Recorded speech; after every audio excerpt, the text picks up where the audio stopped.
as a leader at Simon & Schuster. What's something you wish you would have known before you took on your first leadership role? Well, before I came to Simon & Schuster, I was never a fan of the staff meeting. I found them to be purposeless, a waste of time, and it probably was because I had attended a lot of staff meetings that were exactly that, just a big waste of time. But in my time at Simon & Schuster, I've learned that a staff meeting that is conducted that has a clear purpose, and with that I mean some kind of an agenda, that is inclusive, where everybody kind of comes together and is able to present their ideas, thoughts, challenges, issues, that a staff meeting can really be an effective way to get the most out of everyone on your staff. That's I feel like that's one of the biggest complaints about that a lot of employees tend to have in general about larger companies, is that those staff meetings seem to kind of be hit or miss. Right. So what do you tend to do to make sure that they stay on an agenda and have a clear purpose?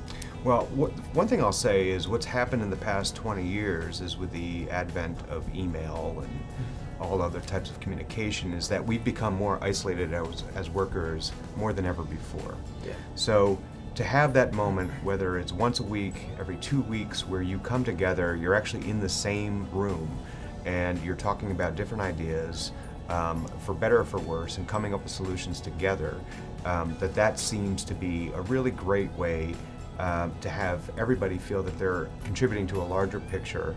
And it's everything from perhaps sharing successes, as well as certainly sharing maybe some defeats that we've had, and then coming up with solutions on how to best move forward as we go through in this really competitive environment.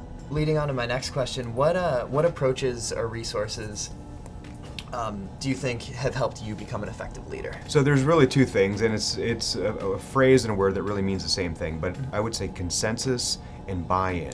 So what I mean by that is it's vitally important that whenever you have a challenge ahead of you, to try and get buy-in or get consensus among your staff members before you take a next step.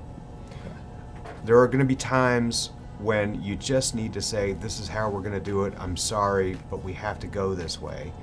But the better way, if you can do it, is to really get their feedback, get their buy-in, and move forward as one group.